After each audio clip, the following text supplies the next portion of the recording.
This video is brought to you by Squarespace. What is up, guys, and welcome to my top 10 Stephen King movies. With the release of The Monkey this weekend, I thought it was a good time to revisit Mr. King. I've done a ranking in the past where I focused just on his horror films. Now I wanted to do my top 10 overall, including all of the genres that he has written for that have been turned into films. So let me know your thoughts down below, not only on The Monkey, and I'll put a link up here if you want a review to that new release, but all of your thoughts on these movies, as well as your own top 10s, which I'm sure don't match mine whatsoever. And also give me some insight down below in the comments if you're somebody who has read the books and how that affects how you feel about some of these movies, because I have not read any of King's novels. I tried to read it way back in the day. It was a bit too weird for me and I gave up immediately. So much more of a movie guy, and I'm coming to all of these picks purely as movies, not how they're adaptations or how good adaptations they are of the previous written works. With that said, coming in at number 10 for me is going to be Mike Flanagan's Dr. Sleep, which I believe is the most recent addition to this list on all of these. Actually, it is probably quite a bit. And Dr. Sleep was one that I really didn't have any expectations for. I didn't know much about the story. I actually remember being in the electronics section in Target where I worked. And it was right next to the books, so books kind of got absorbed into electronics. And when Dr. Sleep was released, I thought it was going to be this big major thing. And I didn't really feel like it made much of a splash. So that was one that I think the Stephen King novel fans went rabid for, but didn't really have like this pop culture explosion like you would think a sequel to The Shining would be. So even by the time this movie came out, I didn't really know what the consensus was with the book. Like, do people love this? Do they hate it? Is it going to be something that makes sense as a movie adaptation? Is it going to pay any respects whatsoever to the movie that many of us only know as that version of the story? And Dr. Sleep ended up being a really interesting compromise between being an adaptation of the actual book Dr. Sleep, which is following up with a very different ending than the Stanley Kubrick version of the original Shining, while also being very much something that is like a sequel and pays respects to Kubrick's film, which famously Stephen King hated, but as history has shown is one of the most acclaimed Stephen King movie adaptations of all time. So as somebody who really likes The Shining, you'll see that later on in this list, that was a really pleasant surprise for me. So when I saw this in theaters, I was shocked at how much I liked it. This was a badass movie. It actually ended up being my number 2 movie of the year that it came out, if I'm remembering correctly. I liked it that much. And I thought that Ewan McGregor was great as an adult Danny, still carrying on a lot of the themes of The Shining with alcoholism and, you know, the relationship and the sins of the father and things like that going on to the son. And it's kind of more of a superhero story where you have this group of villains led by Rose the Hat, which is an amazing villain. And they're like soul suckers. They literally are like breathing the life essence out of people. And that sequence you get where they disembowel the little baseball kid like that. Ooh, one of the more visceral sequences I've seen in movies in a very long time. And it's just a really cool follow-up to The Shining while being a totally different kind of movie. So I really enjoyed this one. I wouldn't be surprised if over time it maybe even raises on this list, but it was a huge favorite of mine, and it's coming in at number 10. Coming in at number 9 is going to be The Green Mile. And honestly, the only reason why this is not higher on the list is just because it's a very taxing watch. This is an emotionally draining movie. It is very potent with sadness, with, you know, a bit of hopefulness, and it's just an absolute tragic movie that has incredible performances. I mean, you got Tom Hanks in here as the lead, who's great. You got Michael Clark Duncan in like his star-making turn, rest in peace, as John Coffey. And it's got some great side characters. You got Sam Rockwell in here in one of his wildest roles. And even for a movie that's really dark and very sad and serious, there's a number of moments in it that are very funny. And it's one of the movies that I quote the most from Stephen King movie adaptations. Anytime my wife has some kind of like a honey-do list for me or has like a DIY project she wants us to do, I always pull out the classic, "I'm tired, boss." And it doesn't even really need to have a context that makes sense. I can't count how many times just randomly I'll throw out something where my family's in the room and I'm like, "I just want a little cornbread, you motherfuckers. Just wanted me a little cornbread." So yeah, it's an absolute favorite of mine. Great story, but yes, long movie. And by the end of it, just so sad. Whenever you are getting to the point where they're strapping John Coffey into the electric chair and, don't put me in the dark, boss, and stuff. It's like, oh, I remember why I haven't watched this in like 4 years. God. But yet somehow still ends up being hopeful by the end of it. One of, what do they call them? One of God's miracles.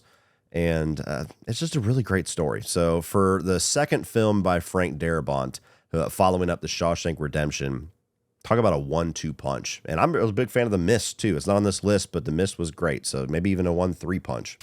Whether you're a content creator, an entrepreneur, or just somebody who wants to share their passions with the world, having your own website is absolutely crucial. But when it comes to building your own website, even somebody like me who has extensive knowledge with computers, I wouldn't even know where to begin. Well, Squarespace is the all-in-one website platform for creatives and entrepreneurs to stand out and succeed online. Squarespace's new design intelligence empowers anyone to build a beautiful personalized website tailored to their unique needs. With their Blueprint AI, you can answer a few questions about your brand and have a fully custom template to interact with and fine-tune to your liking. They even allow you to easily sell access to content like blogs, online courses, or videos. And by using Squarespace Payments, you can manage your payments all in one place and give your customers all their favorite ways to pay, such as Klarna, Apple Pay, and even ACH Direct Deposit. So if you're ready to kickstart your online presence, head to squarespace.com for a free trial, and when you're ready to launch, go to squarespace.com/Cody Leach to save 10% off of your first purchase of a website or domain using code Cody Leach. And thank you so much to Squarespace for sponsoring today's video. Coming in number 8, we have It, and you can pick your poison, whether you want to do the 1990 miniseries or the Andy Muschietti films, but I'm pretty much just talking about the first half of either of those, whether it's It Chapter 1 or the first half of the miniseries. I grew up with the miniseries. Of course, it's very dated. There's a number of things about it, like just from a budgetary TV movie restraint that haven't aged very well, but it's a very important movie to me. And I think that the It Chapter 1, as I refer to it now, is definitely a better version of that. They had a lot more to work with. The only thing that holds that one back for me is all the CGI that I really don't like anytime that Andy Muschietti uses it. So either one, whether you want to talk about both of those, It is just a great property. I think it's safe to say that's probably Stephen King's most recognizable property. Pennywise is most recognizable character, especially with the existence of these two most recent movies. Certainly his most popular book, I know that.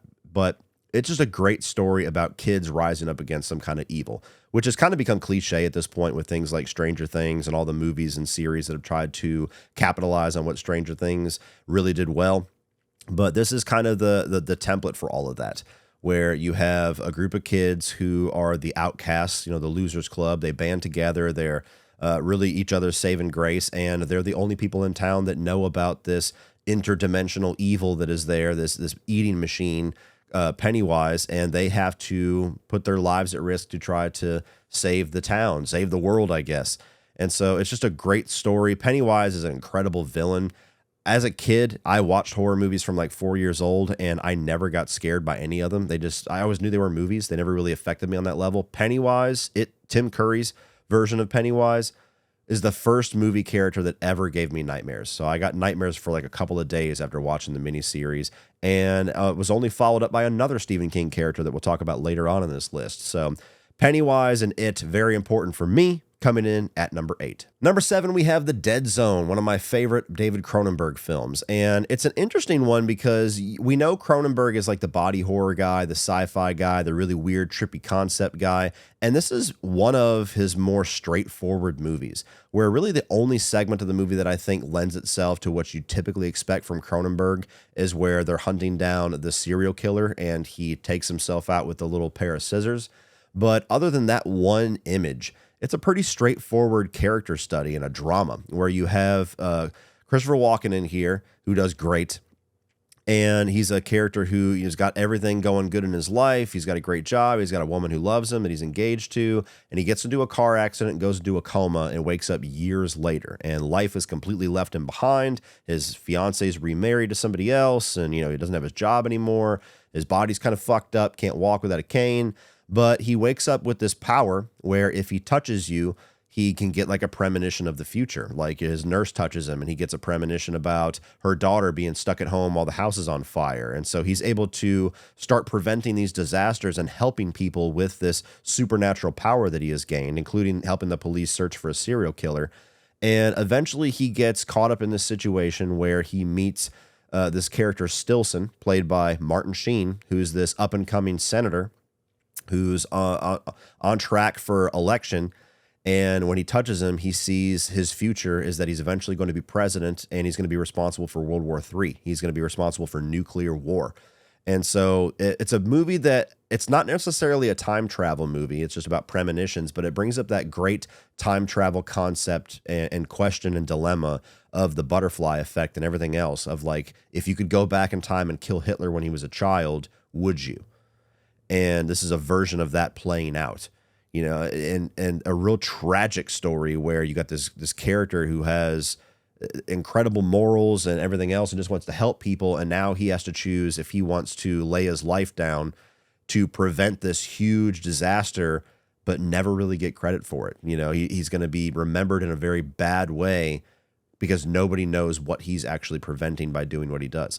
So it's just a really great character, a really great performance by Christopher Walken, and I actually like how simplistic it is for what Cronenberg typically brings us. You know, movies like this and History of Violence are among my favorites of his because they're just a little bit more focused, and I like seeing him kind of focus on something simple once in a while versus these really out there concepts that he's also great at. So Dead Zone, love it. Number 7. Number 6, of course, is going to be The Shining. It's usually a lot higher for others, but I love The Shining. This is a movie that is, you know, one of those films that kind of goes against the grain for what I normally like or don't like about a movie. Sometimes I'm somebody who gets turned off by a film that really sticks to being overly artistic or ambiguous and just leaving so much up to the imagination of the audience, or a movie that, you know, never really wants to definitively say what it's about or what happens or what this means.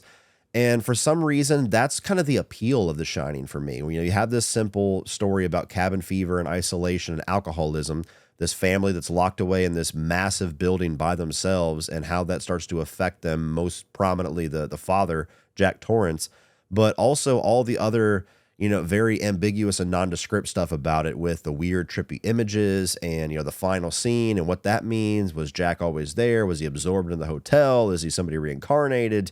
And to this day, you still get a lot of debate and discussion about that. And I just think that's fucking cool. But the journey that you go on with The Shining is like no other, where you see this descent into madness. You see, you know, this great performance by Jack Nicholson, who's a guy who can just be creepy staring out a window effectively.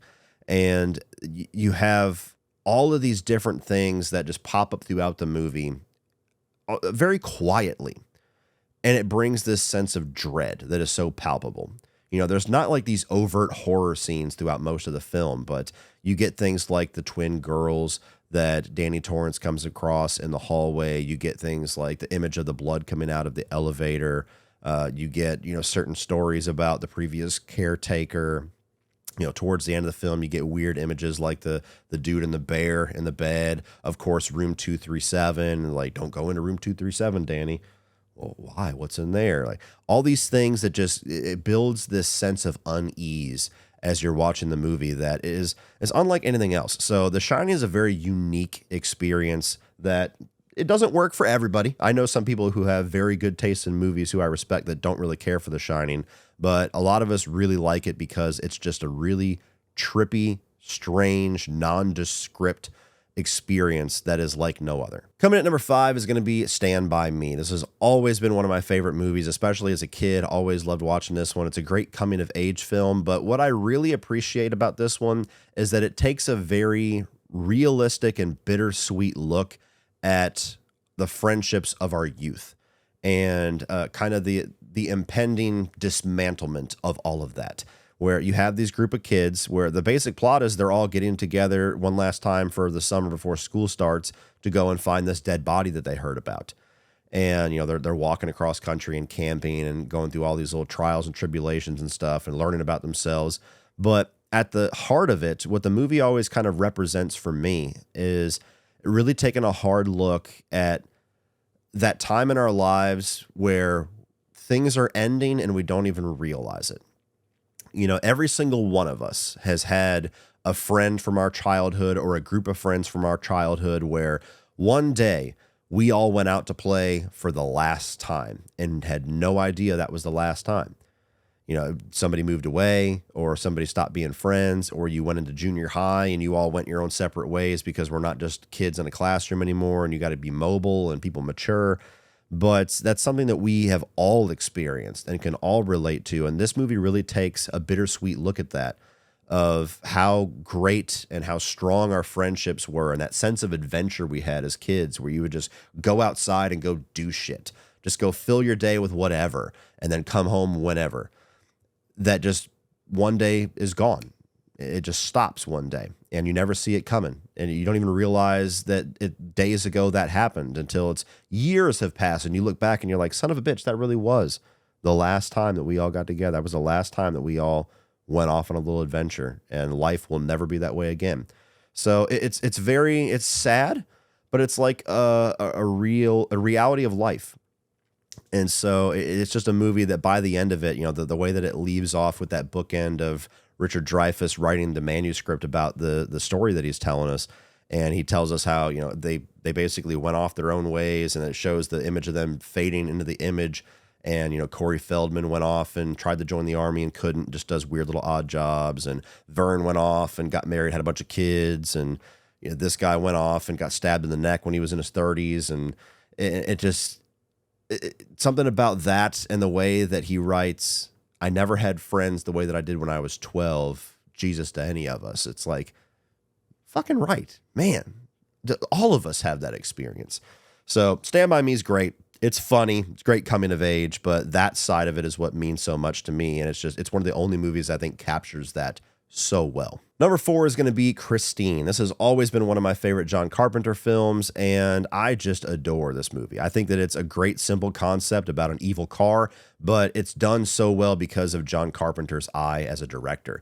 And it's fascinating to me that he didn't even take this job for any kind of like passion for the story. He did this as like a director for hire project after The Thing bombing and getting a bunch of just critic lambasting reviews just kind of defeated him as a filmmaker. But this isn't a movie where he just kind of shit it out as a job. It's like one of his best works, in my opinion. So you have a story about a kid who's this nerdy guy who, he has one friend, but everybody else in life pretty much shits on him. You got bullies at school. You have his parents that are overbearing. And he finally finds this thing that can be his, that he can dump all of his passion into. And it kind of becomes obsession. Finds his old Plymouth Fury, dumps his time and energy into trying to restore it.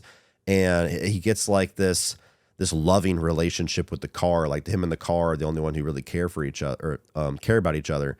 And one of the brilliant things about this movie, talking about ambiguity like we did in The Shining, I love the way that John Carpenter shoots this movie, where most of the stuff that happens in the second and third act, up until the very end of the movie where it's, definitively the car is sentient, but everything up to that, you really never know whether Christine is doing all of this itself or Arnie is behind the wheel of all these murders.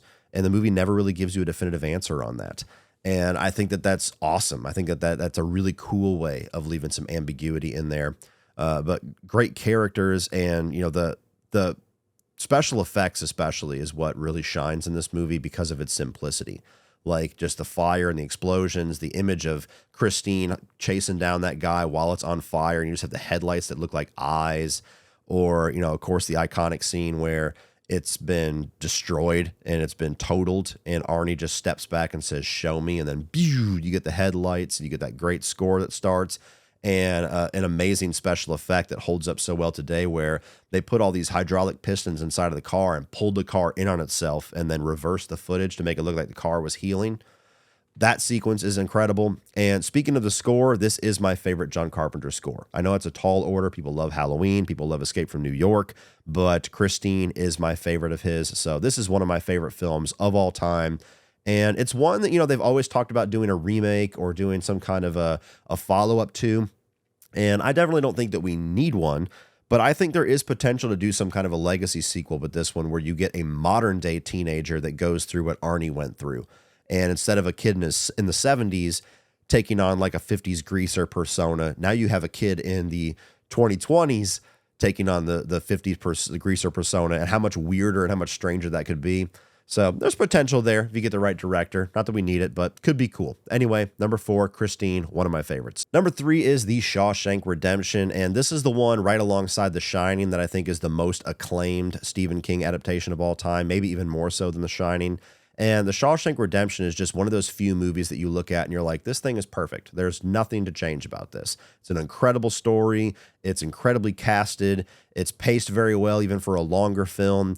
And what I love so much about it is that it never shies away from any of the darkness, any of the stuff that King is known for, like with the assaults in the prison and the evil of the warden and things like that, and even Clancy Brown's character just straight up murdering people.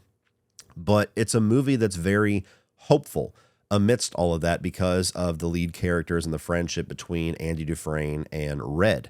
And especially how they added that extra scene in the movie adaptation that's not there in the novella, where they're actually reunited by the time that the credits roll, because audiences just like needed that. That was an extra thing that is worth its weight in gold for this movie.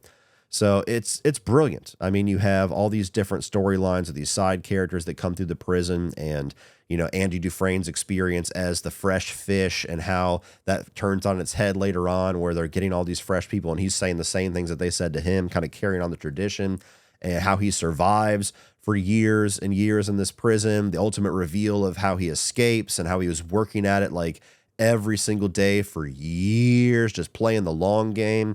I could go on for an hour about this movie. I mean, it's a reason why 1994 is often hailed as like the greatest year for movies of all time, because there's just so many of the best of all time that came out of that year. And by the end of it, like, you look at the Oscars, you got Pulp Fiction, you got Forrest Gump, you got Shawshank Redemption. And so it's literally one of the greatest movies of all time. And why the hell Frank Darabont hasn't made more movies is beyond me. Even the ones that aren't Stephen King adaptations, I really like The Majestic, but he's only made like 4 or 5 films. And then he went off to do The Walking Dead and got screwed over on that. And then you haven't really seen the guy. And it's like, what the fuck? How is the guy that gave us The Shawshank Redemption and The Green Mile, how is he not having a movie like every 3 or 4 years? Frank Darabont, where you at? We need you. Coming in at number 2, we have Misery. Always been one of my all-time favorites. A movie that I was actually introduced to fairly late in life. It wasn't one that I necessarily grew up with as a child, but my dad just randomly put it in one day, which is the origin story for a lot of my favorite films. His dad was watching it and I sat down. But this is one that, despite all the great things about it, all of the weight of it is carried by just the incredible performance by Kathy Bates. I was just at the Critics' Choice Awards a little more than a week ago, and I'm in the same room as greats like Ralph Fiennes and Demi Moore and Colin Farrell. And then when I realized that Kathy Bates was there, because she was nominated and eventually won for Matlock, all those other motherfuckers could have left at that point, because I was like, oh my God, Kathy Bates is in here somewhere. This is like the greatest day ever. Didn't get the chance to talk to her, unfortunately. That would have probably been the highlight of my fucking year.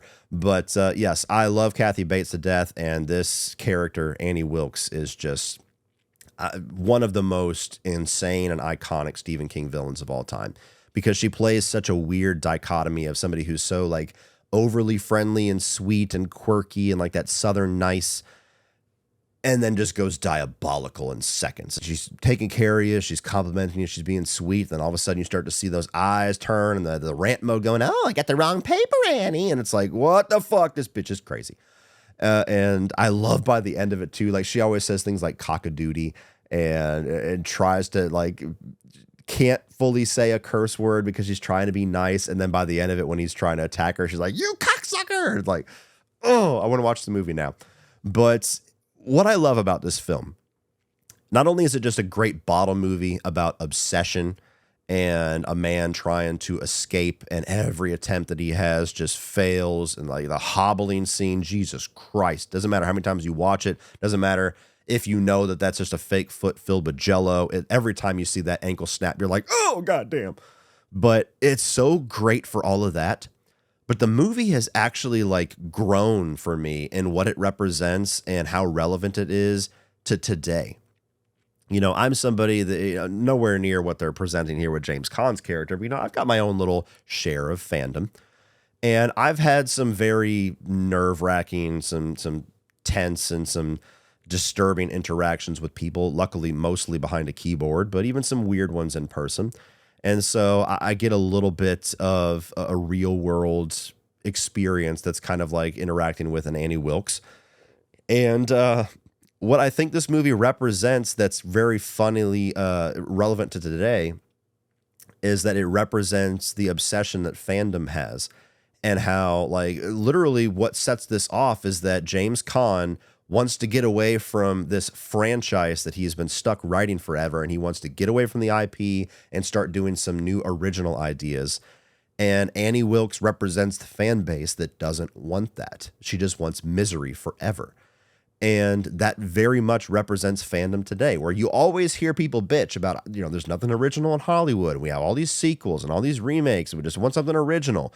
And most of the people that say that don't actually want that, because they won't go to the theater to watch anything original, but they'll sure as shit pre-order their ticket to Transformers 12.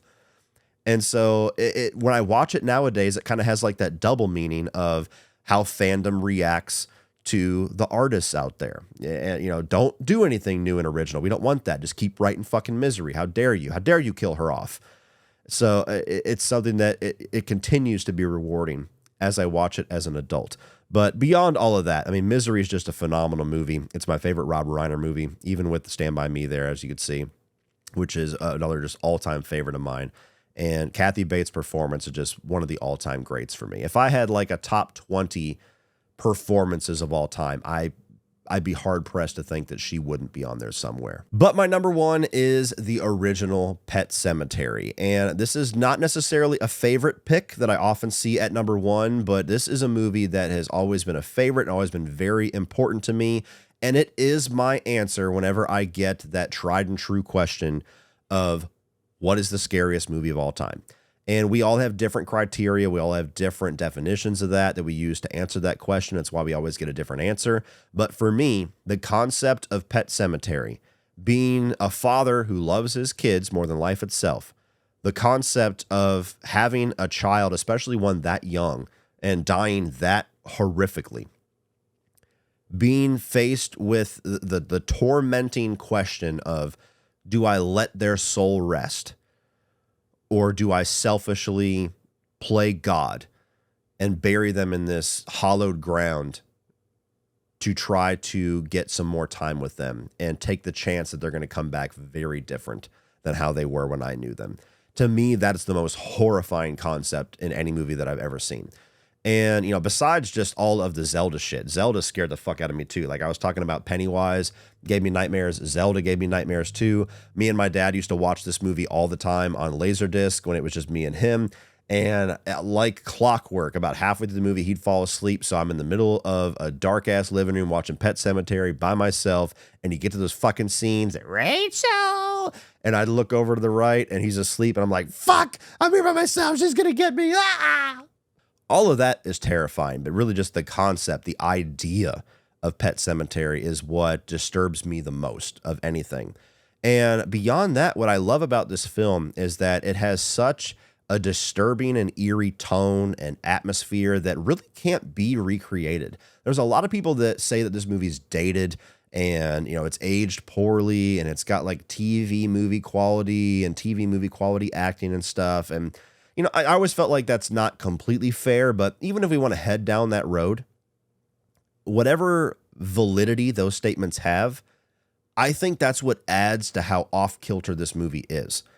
I think that's all of the weird, jagged edges that this movie has that makes it so odd and disturbing and eerie and uncomfortable all these years later. And I think the existence of the remake only reaffirms that for me. Now, of course, the remake had its own share of issues. It was not a perfect one-for-one comparison. But having a modern, glossy version of this movie with very good, practically A-list style actors didn't translate for me at all. And you look back at this one, you look at all these odd performances and odd castings and just these very strange elements of the movie and the way that it's shot and the sound design and everything. And that's why it still works. You also got like great characters in here that are iconic, like Fred Gwynn's Judd, that damn road. So there's so much about Pet Sematary that I absolutely love. One of my favorite horror films of all time and always been my favorite Stephen King movie. So it comes in at number one. Well, that's it for this one, guys. Be sure to check out Squarespace down in the video description below. If you're a Stephen King fan, check out my review of The Monkey that drops this weekend over here, and also check out a ranking of all of the Pet Sematary movie adaptations. Like, share, hit that subscribe button so you don't miss everything in the future. And as always, remember, opinions are like assholes, but that doesn't mean you have to be.